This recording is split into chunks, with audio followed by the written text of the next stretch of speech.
സംസ്ഥാനത്ത് ലഹരിവേട്ട. കണ്ണൂർ ചാലോട് ലോഡ്ജിൽ നിന്ന് ലഹരിമരുന്നുമായി 6 പേർ പിടിയിലായി. 27 ഗ്രാം MDMA പിടിച്ചെടുത്തു. ഷുഹൈബ് വധക്കേസ് പ്രതി കെ സഞ്ജയ് ഉൾപ്പെടെയാണ് അറസ്റ്റിലായത്. പാലക്കാട് ചാലിശ്ശേരിയിൽ 69 ഗ്രാം MDMAയുമായി 2 യുവാക്കൾ പിടിയിലായി. മട്ടന്നൂർ മേഖലയിൽ ലോഡ്ജുകൾ കേന്ദ്രീകരിച്ച് ലഹരിയിടപാട് നടത്തുന്ന സംഘത്തെക്കുറിച്ച് പോലീസിന് രഹസ്യവിവരം ലഭിച്ചിരുന്നു. ഇവരിൽ ചിലർ ചാലോട് ഗ്രീൻവ്യൂ ലോഡ്ജിൽ മുറിയെടുത്തത് അറിഞ്ഞാണ് പോലീസ് എത്തിയത്. ജില്ലാ പോലീസ് മേധാവിയുടെ പ്രത്യേക സ്ക്വാഡും മട്ടന്നൂർ പോലീസും സംയുക്തമായി നടത്തിയ പരിശോധനയിൽ 2 മുറികളിൽ നിന്നായി 27 ഗ്രാം MDMA പിടികൂടി.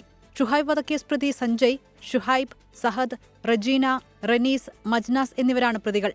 ലഹരിമരുന്ന് വിൽപ്പനയ്ക്കായി ഉപയോഗിക്കുന്ന ത്രാസും മുറിയിൽ നിന്ന് കണ്ടെത്തി. പ്രതികൾ ബംഗളൂരുവിൽ നിന്നാണ് ലഹരിമരുന്നെത്തിച്ച് വിൽപ്പന നടത്തിയിരുന്നത്. പാലക്കാട് ചാലിശ്ശേരിയിൽ 69.9 ഗ്രാം MDMAയാണ് പിടികൂടിയത്. പരുത്തൂർ മുക്കിലപ്പീടിക സ്വദേശി ഷറഫുദ്ദീൻ, ചാലിശ്ശേരി സ്വദേശി നിയാസ് എന്നിവരാണ് അറസ്റ്റിലായത്.